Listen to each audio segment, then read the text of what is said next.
"Kindly let me help you or you will drown," said the monkey, putting the fish safely up a tree. Alan Watts.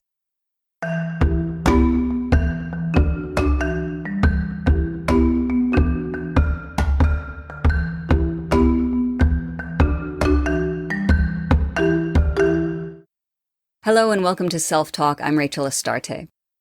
Today I'd like to speak with you about caretaking versus caregiving. At first blush, it may seem like these terms are interchangeable. They are not. One is a sign of codependency, while the other is a sign of interdependency. Caretaking is just that, taking care away. It's codependent behavior in that it comes from a place of lack in one person that only fuels the state of deprivation for both people. We'll talk more about that in a moment. Caregiving, on the other hand, is the opposite. To give freely of care is an expressive act of joy and connectedness. It honors the interdependency of all beings. Best of all, caregivers and care receivers can exchange roles very easily since the act of giving care is interchangeable. Anyone can do it. Caregiving is an acknowledgement of the interconnectedness of our divine beings. If I give care to something that I see as something that is part of myself, it is a reciprocal act. I am you, you are me. When we take care of babies, we're not taking the care from them, we're giving care to them. And there's an abundant supply because it comes from pure love. You may have heard the term primary caregiver before. You see it in psychology or in legal situations. You have parents or you have primary caregivers, or the two can be the same thing. Caretaking, on the other hand, is to take away the empowerment of someone else.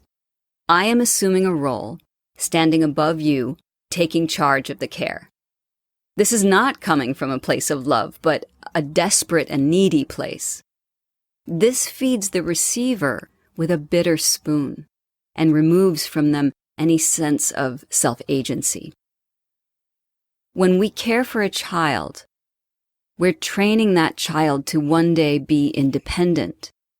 When we caretake a person, we do so in order to keep them close because we need them more than they need us. Also, caretaking implies that you know more than the person you are taking care of. That's the Alan Watts quote from the beginning of the episode. "Kindly let me help you or you will drown," said the monkey, putting the fish safely up a tree. That's my best Alan Watts impression. Let's break that down. Essentially, it means that you have no idea what the person actually needs. The monkey doesn't realize the fish will actually die in the tree, yet the monkey thinks it's much safer because that's all the monkey knows. So by imposing yourself, your worldview, you are actually disabling the person you claim to want to help. You're not allowing him or her to grow into self-sufficiency. So, how do you know if you're caregiving or caretaking? Here are a few signs that you are a caretaker. First, as always, check your body. Is there a sense of anxiety or tightness about what you're doing? Caretaking comes from a place of feeling deprived of something that unconsciously you think your caretaking of someone else will replenish. I know that was a mouthful. Let me try it again.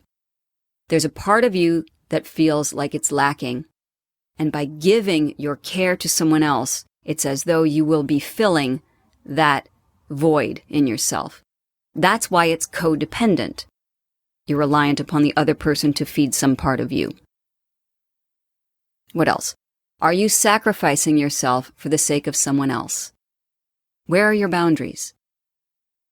Are you more focused on someone else's way of living than your own? That's a big one. Are you more focused on someone else's way of living than your own way of living? Do you tend to problem solve for people, even if they don't directly ask for your assistance? Maybe you unconsciously expect something in return for your assistance. That's the deprived part of you that wants payback.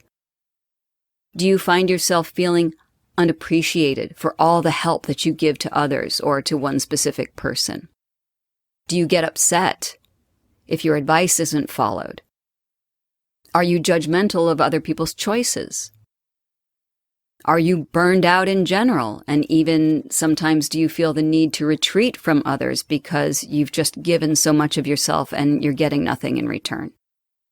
These are all signs that you may be caretaking someone or several people as opposed to caregiving. Now let's look at what caregiving is like. Again, how's your body? When you give care, do you feel open? Is there an easy flow moving through you? Are you charged by the feeling? Caregiving comes from a bountiful place of love. We want to help a loved one who is in genuine need as they would do for us. That's why it's interdependent as opposed to codependent. Are you practicing self-care when you caregive? Do you have healthy boundaries? In other words, are you able to say no sometimes if you need to? Do you think of the well-being of all parties involved, not just the focus of your care? Do you hold your caregiving lightly? That means if your advice is not taken, are you able to accept that with grace? Do you honor the autonomy of the person or people that you're caregiving? Are you open to learn from them about what they need instead of imposing your own view? Are you able to empower the other person or people to take charge of their own life? Do you take time to recharge your batteries so that you don't burn out? And here's a really important one. Are you able to receive care from others as easily as you give it? That's tough. That's heart chakra work right there. Are you able to receive care from others as easily as you give it? So hopefully now you can see the difference between caretaking and caregiving a little more clearly. If you've been caretaking and not caregiving, it's okay. There's no need to lose hope. All that means is that your inner self needs your attention. It's an alert. What does it want? Ask it. The answer usually comes when you have that urge to export care to another human being rather than turning it back in and nurturing yourself. That could come in the form of giving unsolicited advice or being overly concerned about someone else in your circle and how they're living. However it manifests itself, it's an outward act. So the reason for that urge to export care may be an oversight, as in you just haven't considered yourself very much recently. That's an easy fix. Oh my gosh, I haven't been thinking about myself too much. Now I better start doing that. It could be a pattern. For example, if your parents or primary caregivers were absent in some way and you had to care for your siblings or yourself, that set up a pattern for you exhausting yourself in this forced position of having to care for others. Or perhaps it comes from a sense of unworthiness, as in, I don't deserve to be cared for. That's a doozy. That's something to work on. But whatever it is, you can work with it. Remember, this is all part of yourself, your sacred self. And all of the parts of yourself communicate all the time. So talk to the caretaking part of your being. Ask yourself what you need in order to feel that wholeness, in order to fill that hole with love. Once you have that love, any care you offer will be giving a gift of yourself. So to recap, caretaking is an isolated act. One person is the recipient and one person is the actor. Each is fulfilled, perhaps, but only in a one-sided way. The giving of care is a reciprocal act, not because you expect anything back, but because when you are giving, you are contributing to what the Taoists call primal unified awareness. Everyone is cared for.